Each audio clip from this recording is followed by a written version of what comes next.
The murder of East Moline, Illinois. Teenager Adrianne Reynolds made national headlines.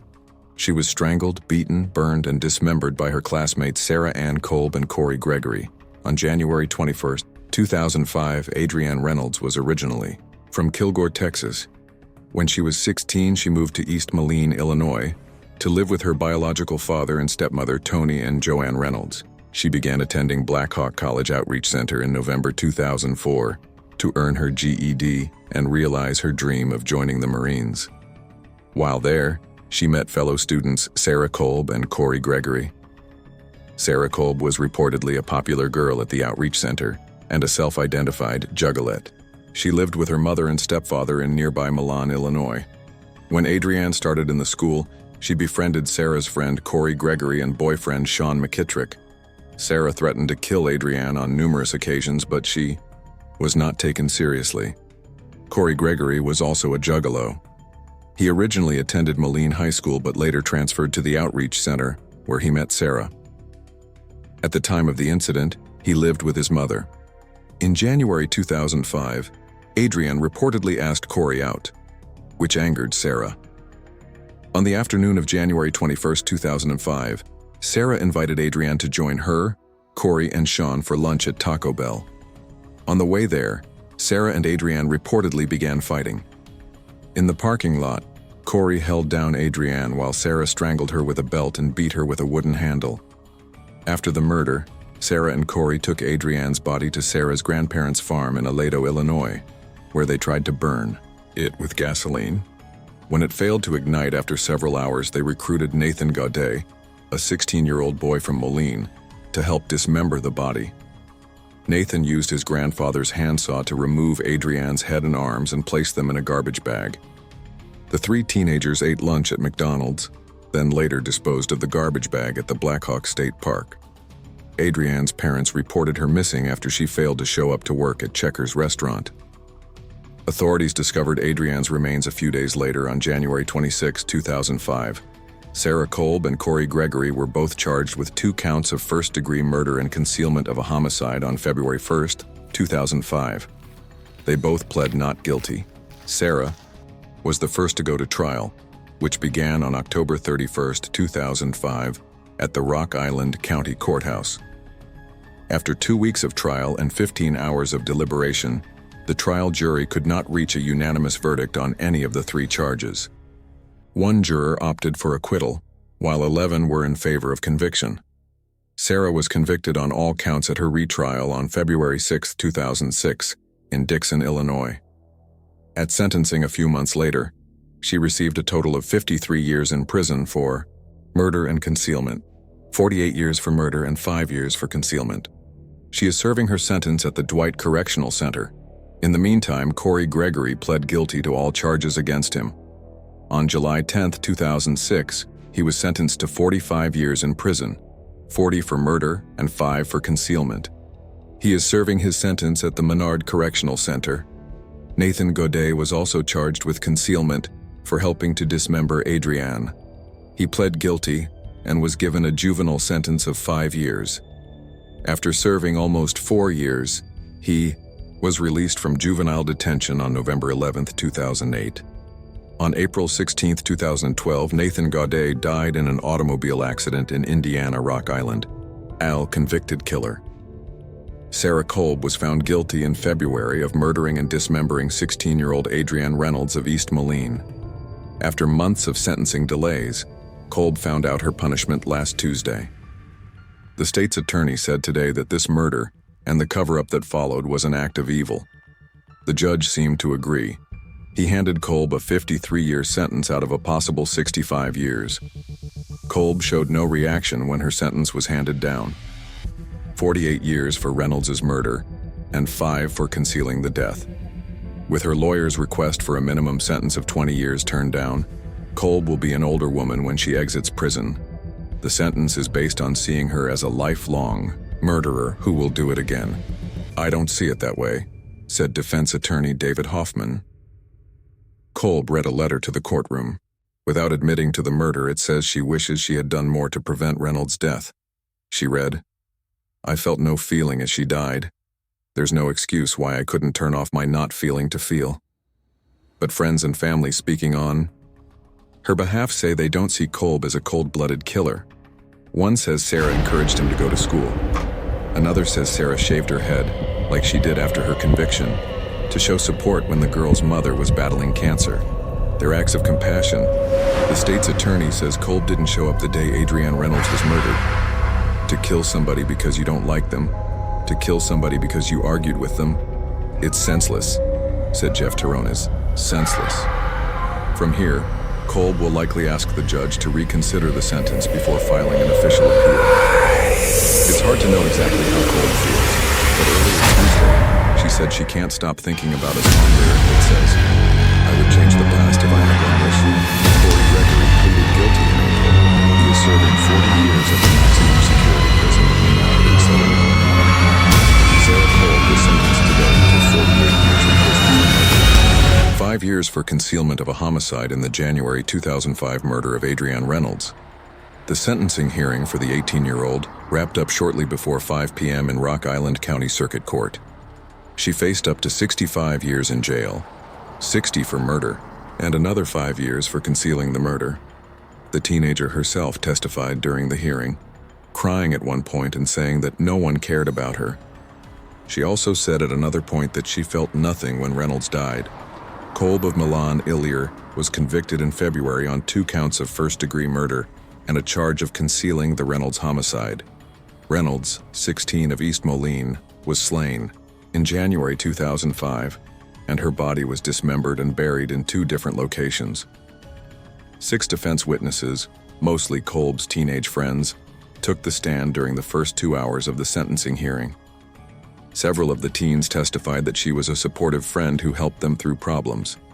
One teen credited Kolb with saving her life, saying she was suicidal and that Kolb found a way to show me compassion when I needed it. A teacher of Kolb's from the Black Hawk Outreach Center in East Moline also took the stand, saying, "She was one of my favorite students, and I think anyone in the building would say the same." Kolb narrowly escaped conviction in her first trial. A mistrial was declared after a Rock Island County jury deadlocked 11-1 in favor of a sentence. The second trial was moved to Dixon, Ill, on a change of venue motion that resulted from extensive news media coverage of the case. Her co-defendant, Cory Gregory, 18 of Moline, was sentenced to 40 years for murder and 5 years for concealment of a homicide. The sentence was the maximum allowed under his plea deal with prosecutors. He has since asked to withdraw his guilty plea. That motion is pending and is to be considered in the coming months. The letter, called a Victim's Impact Statement, was written by Joanne Reynolds, Adrianne Reynolds' stepmother. The letter was read in court today during a sentencing hearing for Sarah Kolb, the 18-year-old who was convicted of Reynolds' murder. Your Honor, this is the hardest letter I have ever had to write. From the moment we realized Adrianne was missing, Tony and I were frantic. We started making phone calls to everyone we could think of. When I finally reached Sarah Kolb, she was cool as ice. Sarah was very sincere about how she left Adrianne at McDonald's after an argument. After 5 days of hell, we learned Adrianne was dead. That's the worst news a parent can receive. We had to hear from the media that Adrianne's body had been dismembered. I cannot begin to tell you the visions I have in my head. I have had to get counseling and go to the doctor for sleeping pills, which I still take today. I still have problems going out in public to have fun because I feel it's not right to have fun after Adrianne's been murdered. Your Honor, let me tell you about Adrianne. Adrianne was a typical 16-year-old girl who liked boys. Adrianne came here from Texas to start her life over. Like most families, we had problems, but together we were going through counseling. Adrianne got through to my heart, and I never got the chance to tell her I loved her. I miss her, Your Honor. Adrianne had dreams. She wanted to be an American Idol, and she loved to sing. She also wanted to be a designer who did detailed paintings on cars. We were planning a graduation party for Adrianne, and she was working very hard to get her GED. Adrianne had dreams of being a Marine. Your Honor, since January 21st, 2005, I have not been able to stop thinking about the horror Adrienne had to endure. I think about Adrianne crying in the car. I think about Adrianne being strangled. I think about Adrianne's burned-up body. I think about her head and arms being in that maintenance hole. You, Honor? What kind of a person can do this?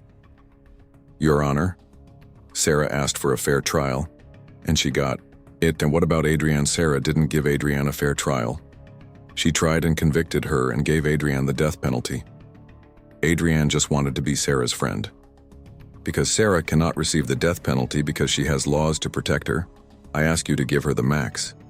Because she is evil enough to have someone cut up Adrienne's body, I ask you to give her the max. Because Sarah showed no remorse, I ask you to give her the max. Because Adrienne is not ever coming home, I ask you to give her the max. Adrienne just wasn't anybody. She was Adrianne Lee Reynolds, and I want her to come home.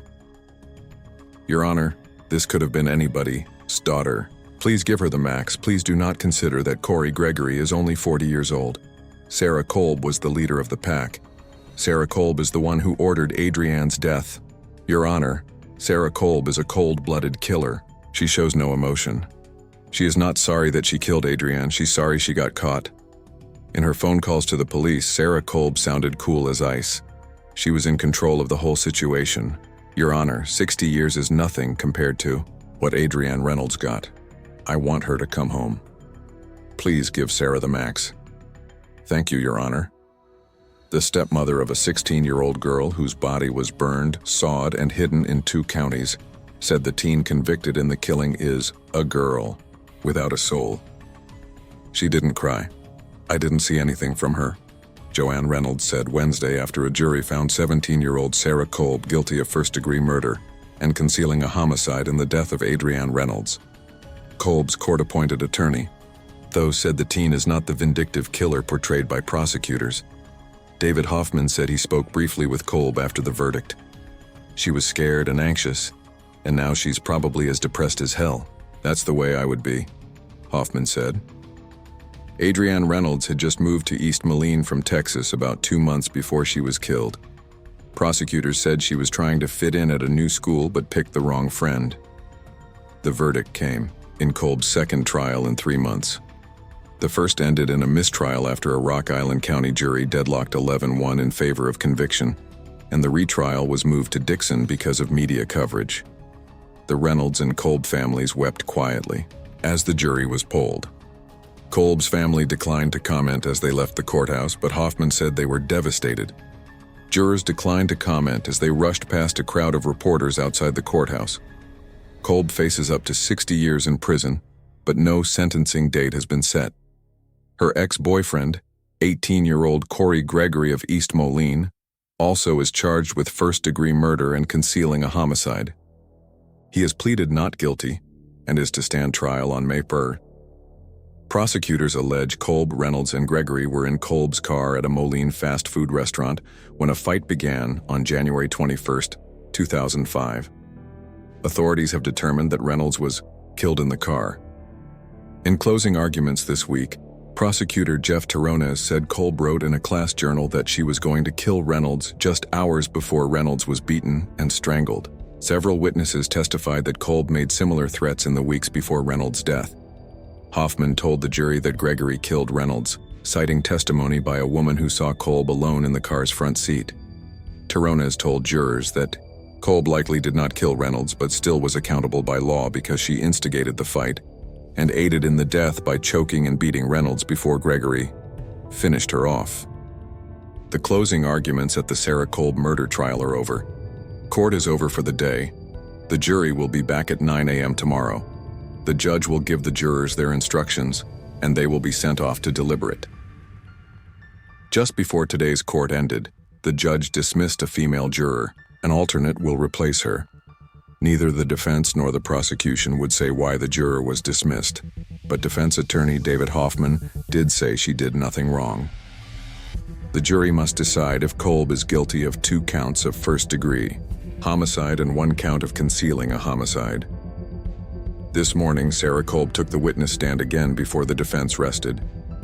Kolb disputed earlier testimony by a woman who said she had seen Kolb sitting on co-defendant Cory Gregory's lap the night of the murder. The prosecution used the woman's testimony to show that Kolb was not afraid of Gregory as she claimed. Today, Kolb said the witness was drunk that night and her testimony was wrong. Gregory faces the exact charges as Kolb. He will be tried in February. During his final rebuttal, prosecutor Jeff Terronez refuted Kolb's claim that the witnesses were all lying about her. Terronez said he had heard there had been a party at The Mark. He said it was called the Let's All Get Together and Frame Sarah Kolb Party. Due to Veterans Day, the Sarah Kolb murder trial will resume on Monday morning. Channel 4. Eyewitness News reporter Nicole Lally has more details from Thursday's testimony. Sarah Kolb was composed and confident as she answered questions from defense attorney David Hoffman. She began by describing the first time she saw Adrianne Reynolds during a smoking break at the Black Hawk Outreach Center. She described Reynolds as a pretty girl and said she was very attracted to her. Kolb was interested in a relationship with Reynolds but said she wanted to get to know her better. The two wrote several letters to each other. Kolb wanted to take the relationship slow because she had just had a bad breakup with another girl. Things started to sour between the two girls in December. Kolb became upset that Reynolds was having sex with boys. She told jurors by then she didn't want a future with Adrianne Reynolds. That's when Kolb said Reynolds began to annoy her with phone calls every hour and notes at school. By the end of December, Kolb and Reynolds had very little contact. Kolb refused to answer phone calls and threw away the notes. On January 21st, Kolb picked up Cory Gregory and her boyfriend Sean McKittrick and headed to school. She said she was in a good mood that day because she didn't have to work.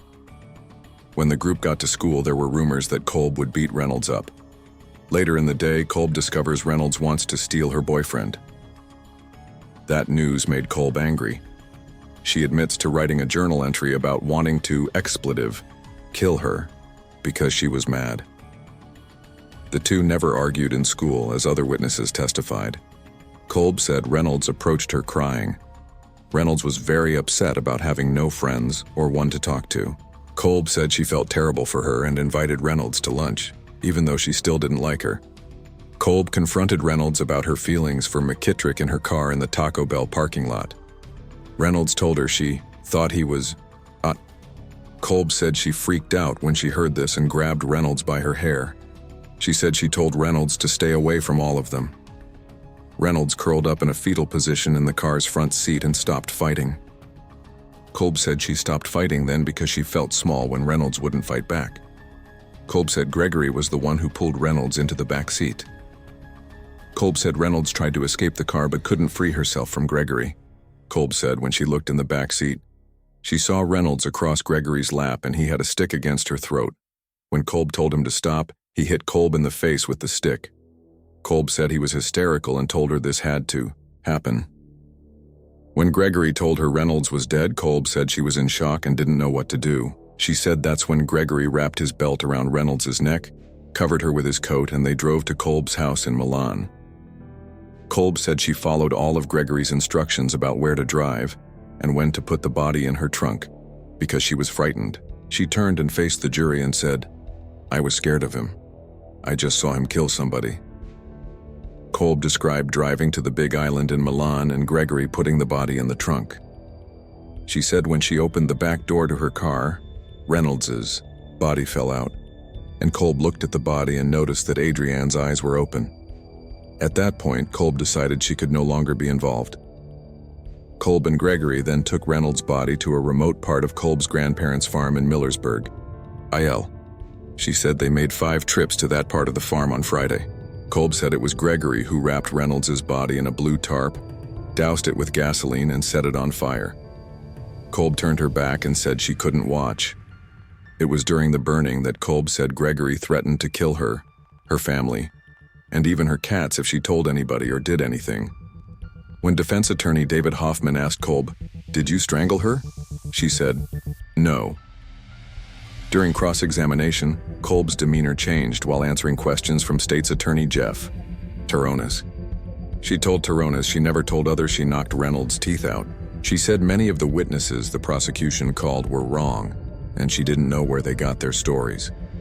When Terronez asked why she never told anyone what happened when she had the opportunity, Kolb said she couldn't and asked, "Has anyone ever threatened you?"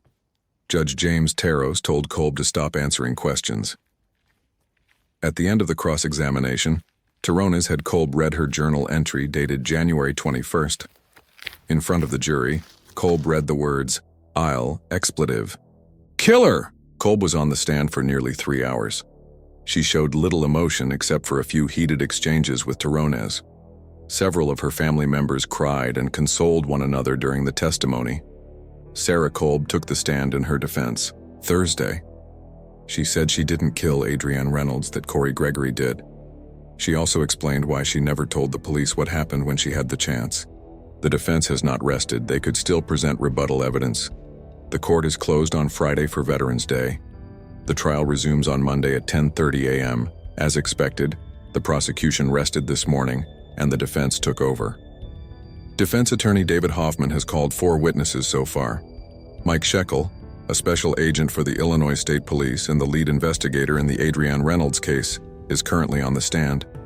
The defense also said Sarah Kolb would take the stand possibly even today. When the trial resumes this morning, the prosecution is expected to rest. The Sarah Kolb murder trial has wrapped up for the day. Proceedings resume tomorrow at 9 o'clock in the morning. Today, prosecutor Jeff Tarones called his final 3 witnesses. East Moline police officer Josh Allen was first on the stand. He was the first to call Kolb the day Reynolds was reported missing, and the tape of the phone call was played in court today. On the tape, Kolb says she dropped Reynolds off at an East Moline McDonald's earlier in the day. She also said Reynolds was wearing an unmissable bright orange hoodie. Kolb told the officer she and Reynolds were not friends, but that she agreed to give Reynolds a ride anyhow. Kolb said she had gotten at least 15 voicemails on her cell phone from Reynolds' family. Kolb said Reynolds' brother was hostile to her on the phone. Kolb asked the officer if she was in trouble and if a warrant was out for her.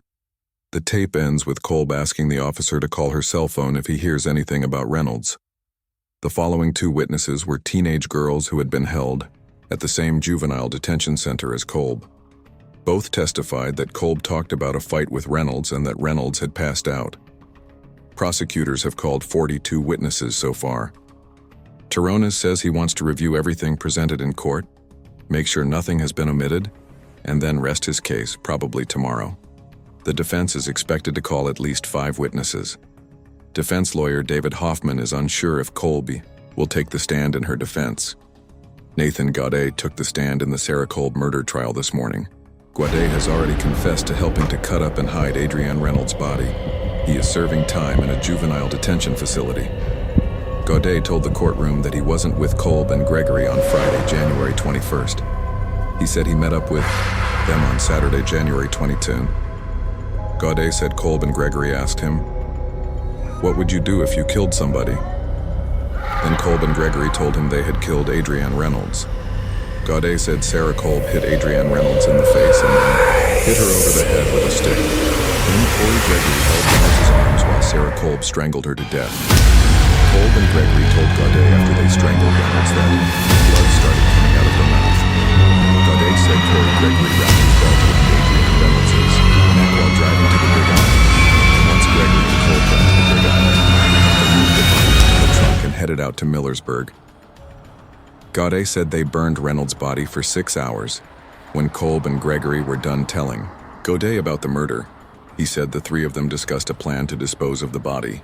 He told Kolb and Gregory picked him up on Sunday, January 23rd, at his grandma's house in Moline, Illinois. Gaudet said he brought the saw, and the 3 of them went to the farm in Millersburg, where they decided to cut up the body. Nathan Gaudet said he was the one who cut up the body because he wanted to help keep Sarah and Cory out of jail. Gaudet said the reason the teens hid the body in different areas was to split up dental records and fingerprints. Gaudet said it was Sarah's idea. 2 witnesses took the stand after today's lunch break at the Sarah Kolb murder trial. They were Kolb's grandfather, Brian Engel, and her cousin, John Engel. The 2 men worked the Millersburg farm where parts of Adrianne Reynolds' body were found.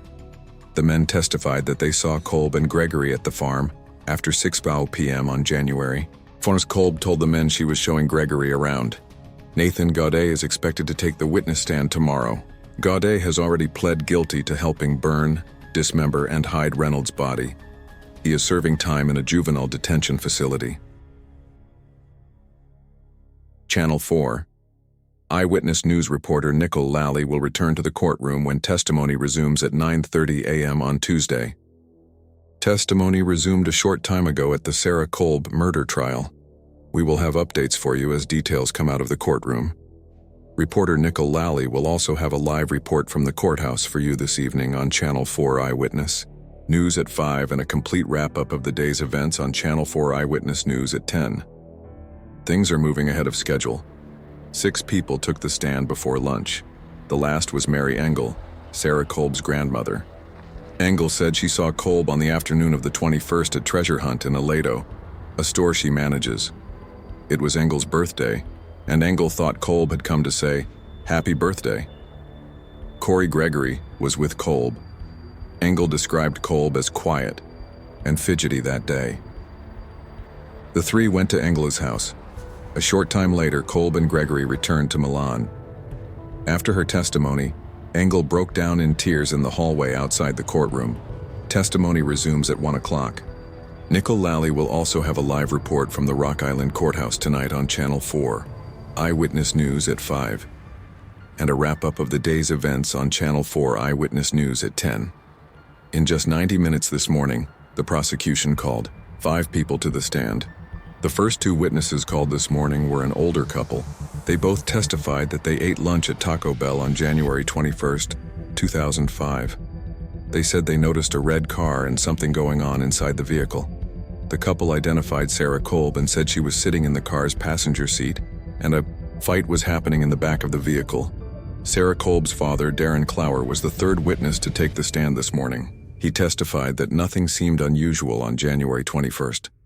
He said he saw Sarah around 2 o'clock in the afternoon, and Cory Gregory was with her. The 4th witness to stand was Della Smolt, Sarah's aunt. She told the courtroom that she runs Treasure Hunt, a family-owned business in Aledo. Smolt said she saw Sarah and Cory Gregory around 4 p.m. that day and noticed a flesh scratch on Sarah's face. Sarah told Smolt that Gregory had been wrestling with Kolb, and that's how Kolb's face got scratched. Another classmate of Sarah's was the 5th witness to take the stand this morning. The witness testified that nothing seemed unusual on January 21st. Testimony at the Sarah Kolb murder trial has finished for the week. Proceedings will resume at 9 o'clock Monday morning. In Friday afternoon's testimony, another former Kolb and Adrianne Reynolds classmate took the stand. She testified that on January 21st, Kolb asked her if hitting someone on the back of the head could kill them. The former classmate said Kolb seemed emotionless when she asked the question. She also testified Kolb told her she was going to take a girl to a farm and beat her with a stick.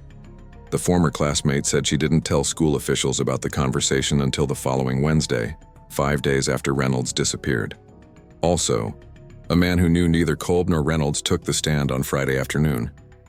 He said he had lunch at the Moline Taco Bell on January 21st.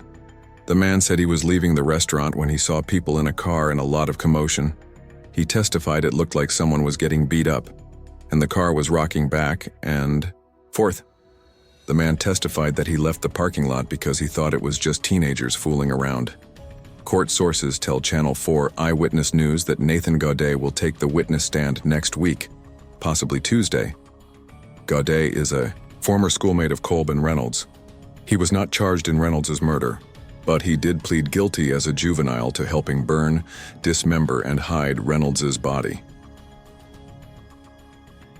Channel 4 Eyewitness News reporter Nicole Lally will return to the courtroom on Monday morning. Testimony has resumed at the Sarah Kolb murder trial. We will have updates for you as details come out of the courtroom. Reporter Nicole Lally will also have a live report from the courthouse for you this evening on Channel 4 Eyewitness News at 5, and a complete wrap-up of the day's events on Channel Eyewitness News at 10. The Sarah Kolb murder trial is in a lunch break at 11:40 a.m. Since our earlier update at 10:30 a.m., here is some of what's happened. The prosecution introduced a journal kept by Kolb as an English class project. On the January 21st entry, Kolb wrote that she might be expelled, and also wrote, "I'll expletive, killer." A former schoolmate of Kolb took the stand. James Kettering said Kolb had told him she was angry with Reynolds and was going to beat her. expletive.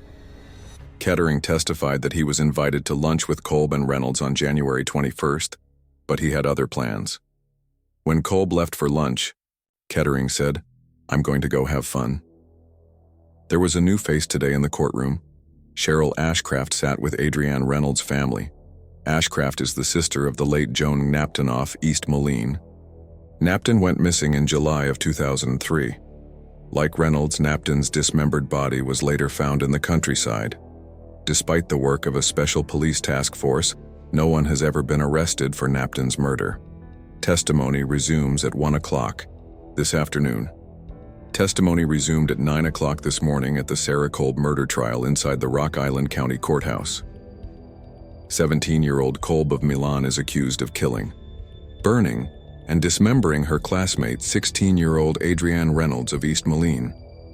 During a short break in the trial at about 10:30 this morning, Channel 4 eyewitness news reporter Nicole Lally reported the following developments. At the time of the murder, Sarah Kolb worked at Cinema 53 in Davenport. This morning, one of her former co-workers took the witness stand. The co-worker said that on January 22nd, the day after Reynolds disappeared, the police called Kolb at Cinema 53. The co-worker said Kolb seemed jumpy and nervous during the call. Afterward, the co-worker and Kolb had a conversation. According to the co-worker, Kolb said she had gotten into a fight with a girl in her car the day before. The co-worker said Kolb asked her if the police could look in her car. The co-worker says she told Kolb that if the police found anything in her car but didn't find the girl, "You're screwed." The co-worker testified that Kolb then described the fight to her, including that she started choking the girl and that the girl spit blood. The co-worker said Kolb told her that Cory Gregory finished. Sarah Kolb also said she didn't like the girl she choked. The co-worker testified that Kolb changed her story, saying Gregory had no involvement and that the girl got loose and ran into McDonald's. At no point, testified the co-worker, did Kolb mention Adrianne Reynolds by name. The trial is now back in session. Testimony in Sarah Kolb's murder trial ended on Thursday. The trial resumes Friday morning at 9. On Thursday, the first person to testify was the forensic pathologist who did the autopsy on Adrianne Reynolds' body. The pathologist said she could not determine the exact cause of death, but that smothering and/or strangulation were a strong possibility. She also said the body was dismembered and severely charred. The following person to testify was Sean McKittrick, a classmate of both girls. McKittrick kept his head down and was visibly nervous. Much of his testimony was mumbled, and the judge had to tell him repeatedly to speak up. McKittrick testified that he was Sarah Kolb's boyfriend at the time of the murder. McKittrick said that on January 21, 2005, he went to lunch at Taco Bell on Moline's Avenue of the Cities in Sarah Kolb's car. Adrianne Reynolds was in the front with Kolb. McKittrick was in the back with another classmate, Cory Gregory. McKittrick said Kolb asked Reynolds for a hug, then grabbed Reynolds' hair and started yelling at her. McKittrick says he asked Sarah to stop, that it wasn't right. According to McKittrick, Sarah Kolb said, "If you don't like it, get out." McKittrick said he got out of the car and walked back to school. McKittrick also testified that during the fight, Adrianne Reynolds was crying, but he never saw the girls hit each other. McKittrick testified that later that night, he spoke to Kolb on her cell phone for a split second, but she didn't want to talk. McKittrick said Cory Gregory got on the phone, and they had a 10-minute conversation. Details of that conversation did not come out in court Thursday morning. On January 22nd, McKittrick said he saw Kolb at Gregory's house. McKittrick was living at Gregory's house at this time. McKittrick testified that Sarah then broke up with him. Sarah told McKittrick she had lost all respect for him because McKittrick told a neighbor about the Taco Bell incident. On cross-examination by Kolb's lawyer, McKittrick said he left the car because there was going to be a fight. He also said the driver's door on Kolb's car could not be opened from the inside. McKittrick also testified that Sarah Kolb was often mean-spirited and often talked about kicking people's asses. McKittrick and Kolb did not make eye contact during McKittrick's testimony. When asked if he could identify Kolb in the courtroom, McKittrick waved in Kolb's direction and said, "That's her in the white shirt." Both Kolb's and Reynolds' families were in the crowded courtroom again Thursday. After a break for lunch, testimony resumed at 1 o'clock Thursday afternoon. Several teenagers testified about a house in Rock Island that a group of young people rented. The teens testified that Sarah Kolb took Adrianne Reynolds to that house to see if Reynolds was promiscuous. According to the teen witnesses, Adrianne had sex with 2 people at the house. One teenager then testified that Sarah Kolb wanted to get with Adrianne Reynolds but didn't because she was promiscuous. Neither attorney touched on the issue of whether Adrianne and Sarah ever had a physical relationship. One of the teenage witnesses told the court Kolb said she wanted to kill Reynolds. Testimony resumes Friday morning at 9 o'clock. We will update our web coverage as details emerge from the courtroom. Opening arguments were made Wednesday morning. Prosecutor Jeff Terronez told the jury that 16-year-old Adrianne Reynolds, the new Black Hawk Outreach Center kid, was trying to make friends. Terronez said Adrianne's fatal mistake was annoying Sarah Kolb. Terronez also laid out a timeline for the murder of Reynolds, the burning of her body, and the dismemberment. Terronez told the jury his list of witnesses would prove the timeline accurate. Defense attorney David Hoffman told the jury this would be a difficult case due to the variety of stories they would hear from witnesses. He told the jurors to pay attention to facts and avoid opinions, rumors, and hearsay. Terronez called 9 witnesses to the stand on Wednesday. 3 were classmates of Kolb and Reynolds from Black Hawk Outreach Center. Each answered questions that helped establish a relationship between Reynolds and Kolb. 2 witnesses were East Moline police officers. One of them interviewed Kolb the day after Reynolds vanished. Audio tapes of that interview were played in court today. In the tape, Kolb tells the police officer she has no idea where Reynolds has gone. 2 investigators from the Illinois State Police also testified. They showed videotapes of the 2 locations where Reynolds' body parts were found. However, there were no graphic pictures, only videos of the crime scenes. Both Kolb's and Reynolds' families were in the crowded courtroom today. Channel 4. Eyewitness news reporter Nicole Lally will return to the courtroom tomorrow. She will bring you all the details of the proceedings. Jury selection was completed Tuesday at the Sarah Kolb murder trial. The panel consists of 4 men and 8 women. There are 3 alternates, 2 men and a woman. Opening arguments begin Wednesday morning at 9 o'clock at the Rock Island County Courthouse. Prosecutor Jeff Terronez is happy with the jury. He believes the 12 people on the jury will keep open minds throughout the trial. Terronez and defense attorney David Hoffman say they're pleased and surprised at how quickly the proceedings have been going. 7-year-old Kolb and co-defendant Cory Gregory each face 2 counts of first-degree murder and 1 count of concealing a homicide in the death of Adrianne Reynolds. Gregory goes on trial in February. Also at the courthouse for questioning on Monday was the 3rd teen involved in the case, Nathan Gaudet. He pled guilty this summer to helping hide Reynolds' body. Gaudet did not appear in the Kolb courtroom Monday, but he is expected to take the stand during the trial. Sean McKittrick is also on the list of trial witnesses. McKittrick was in the car with Kolb, Gregory, and Reynolds on the day of the alleged murder, but he left before any crime was committed. He does not face any charges. Jury selection began on Monday in the Sarah Kolb murder trial.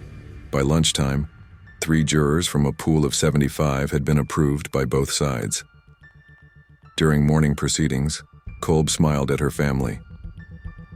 The Milan teenager and defendant beat and strangled 16-year-old Adrianne Reynolds, then burned and dismembered her body. Kolb is now 17. Though only 16 when the murder occurred in January, Kolb is being tried as an adult. 7-year-old Gregory's trial is scheduled for February. Kolb, Gregory, and Reynolds were classmates at the Black Hawk Outreach Center, an alternative high school in East Moline. Other students have said Kolb was jealous of Reynolds, a newcomer to the school. Rock Island State's Attorney Jeff Terronez is trying the Kolb case. The trial is expected to take 2 weeks. During Monday's proceedings, a list of potential witnesses was presented. The list included Nathan Gaudet, a teenager who pleaded guilty to helping hide Reynolds' murder.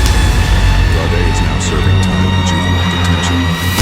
Also on the list was Sean McKittrick. McKittrick was in the car with Reynolds, Kolb, and Gregory, but left when Kolb and began fighting. McKittrick has not been charged with any crime.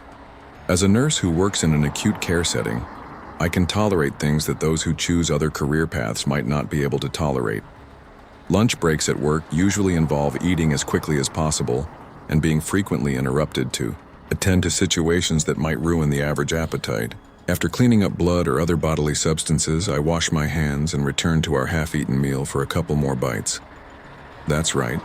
While a sick patient is losing their lunch, I often hold their emesis basin, wondering when I will finish my lunch. But even my well-trained stomach took one hell of a leap when I read that after Sarah Kolb, 16, Cory Gregory, 17, and Nathan Gaudet, 16, dismembered the body of Adrianne Reynolds, they stopped at McDonald's to enjoy some cheeseburgers before moving on to the dump site that they chose for the head and arms of their victim. A few days later, Cory Gregory lost the battle with his conscience, and investigators were finally able to inform the Reynolds family that their daughter would not be coming home. 16-year-old Adrianne Reynolds was much like any other teenage girl. Life was not perfect for her in Longview, Texas, so to improve her situation, she moved in with her adoptive father and stepmother in East Moline, Illinois. She was a talented singer, enjoyed performing songs for others, and could move listeners to tears with her voice. Unfortunately, she did not take a great interest in school, and with no high school credits to her name, she enrolled at Black Hawk College Outreach to obtain her GED. It was at this alternative high school that she met Sarah Kolb and Cory Gregory in November 2004. Although they initially hit it off, their friendship quickly turned sour when Sarah Kolb became jealous of the new girl in school who was attracting many of the boys. According to Gregory's testimony, Sarah was bisexual and had been interested in dating Adrianne herself, which only contributed to her jealousy. After a heated argument in December, Adrianne tried desperately to repair their friendship while Sarah had a different sort of resolution in mind. She told several classmates and even wrote in her journal of her intentions to kill Adrianne. On January 21, 2005, when Sarah and Cory invited her to lunch to discuss their friendship, Adrianne accepted and got into the car with them. The classmates drove to a nearby Taco Bell parking lot, where the drama between the two girls erupted in broad daylight during the busy lunch hour. What exactly happened in the car is unclear because, after their arrests, Cory and Sarah did exactly what anyone would expect, pointed fingers at each other. Witnesses at Taco Bell that day could not shed much light on the situation because the winter air outside caused the car windows to fog up, thus preventing a clear view of the inside. Yes, that is correct. There were witnesses who saw that something was happening in the car but quickly shrugged it off as being nothing more than teenagers goofing around. Prosecutors believe the story that the two allegedly shared with Nathan Gaudet was that Cory held Adrianne's arms while Sarah beat her with a wooden handle and strangled her with a belt. Cory Gregory, they just started swinging at each other, and then Adrianne hit Sarah in the nose. Sarah's nose started bleeding, so Sarah grabbed this wooden stick she keeps in her car for protection, she says, and started hitting her a couple of times with it. They kept fighting and wrestling, and it moved to the back seat. Sarah's on top of Adrianne, and she chokes Adrianne. Then Adrianne goes out, and Sarah gets off her and sits in the car, back in the front seat. We sit there and smoke a cigarette for a while. Regardless of what occurred in that car, these two teenagers were responsible for the beating and strangling death of Adrianne Reynolds, and they went on to prove this when they tried to dispose of the body. The duo drove to another location, put Adrianne's body in the trunk of the car, and headed out to a farm owned by Sarah's grandparents. Cory Gregory, we pour the gasoline on her and light her on fire. Rob Stafford, Dateline correspondent, who poured the gas? Cory Gregory, I poured the gasoline on the tarp. Stafford, who lit the match? Cory Gregory, it was a butane lighter. I lit the lighter, and then Sarah and I just stood away, and Sarah laid her head on my shoulder. She just started crying, so I tried to sit there and comfort her. While Reynolds' family was notified by police that their daughter had not shown up to work at Checkers restaurant and that they believed she was missing, Cory and Sarah were trying to figure out what to do next with Adrianne because she didn't turn to ash as they expected she would. Cory Gregory, Sarah decides we need to get the body off the land and says we gotta cut the body up. Sarah's trying to talk me into doing it. I'm like, no, I can't do that. Lighting a fire's one thing, but I can't cut up a body. It ain't right. Stafford. None of this is right, Cory. Cory Gregory. I know, none of this is right, but I told her I can't do this, I won't do it. Cory Gregory, Nathan Gaudet's, into blood and gore. He was the type of kid that'd go around killing animals, so Sarah figured he might help. The following day, Cory and Sarah enlisted their friend Nathan Gaudet to help them dispose of the body. Nathan, who they knew had a fascination with blood, gore, and killing animals, accompanied the other two teens to the farm with his grandfather's handsaw, where he proceeded to dismember Adrienne. They dumped the torso and legs in a nearby ravine, and after grabbing a bite to eat, they drove to Black Hawk Historic Site, where they buried the rest of her several feet below a maintenance hole cover. A few days later, Cory broke down and confessed, to his parents and then to the police, telling his version of what happened to Adrienne, Bert Gregory, Cory Gregory's father. He started crying, and I started asking him questions, and he started breaking down. He started crying more. So I knew something was up. I just couldn't even say anything. I just cried and hugged him. And he says, "Mom, I'm so sorry. I'm so sorry." At that point, my heart was so broken I didn't even have words. I said, "Did something happen to her in that car?" And he started shaking his head. Yes, he couldn't talk. I said, "Did she get hurt in the car?" Shook his head, yes. I said, "Did she get hurt badly?" He said, "A lot." I said, "Is she dead?" He shook his head, yes. I said, "Well, where's she at?" He couldn't talk. Shortly after, Nathan's grandmother notified police of her grandson's possible involvement after finding the bloody handsaw. Cory Gregory claimed that his participation in the crime was only to help the girl he was in love with, Sarah Kolb, because he did not want her to go to jail. Fortunately, despite Cory's original efforts, Sarah was tried as an adult. Unfortunately, on Wednesday, November 16, 2005, Kolb's first trial ended in a mistrial after the jury disagreed on a verdict. Testimony for Sarah Kolb's retrial began on February 8, 2006, and 3 weeks later, she was found guilty of 2 counts of first-degree murder and 1 count of concealing a homicide and sentenced to 53 years behind bars. Cory Gregory pled guilty to the same crimes in May of 2005 and will be serving a fabulous 45 years for his supposed minimal participation. On December 17, 2009, his latest appeal was denied by the 3rd District Appellate Court of Illinois. Part of his complaint was that he should have gotten a lesser sentence because he was the one who led authorities to find Adrienne's remains buried in Black Hawk State Park in Rock Island. Seriously, folks, Gregory's appeal whined about that very thing, or words to that effect. The year before, when Cory Gregory's appeal was heard before the circuit court, the judge called it a case of buyer's remorse, referring to Gregory's demand to withdraw his guilty plea and be given a new trial. Unfortunately, the justice system failed Adrienne during Nathan's sentencing phase. Plea bargaining and his age at the time of the crime earned him a puny sentence of 5 years in juvenile detention. Yes, that is correct. After doing the math in your head, you have probably concluded the horrifying truth. Nathan Gaudet has already been released and is living freely among the rest of us. Shall we begin betting when we see his name involved in a crime again?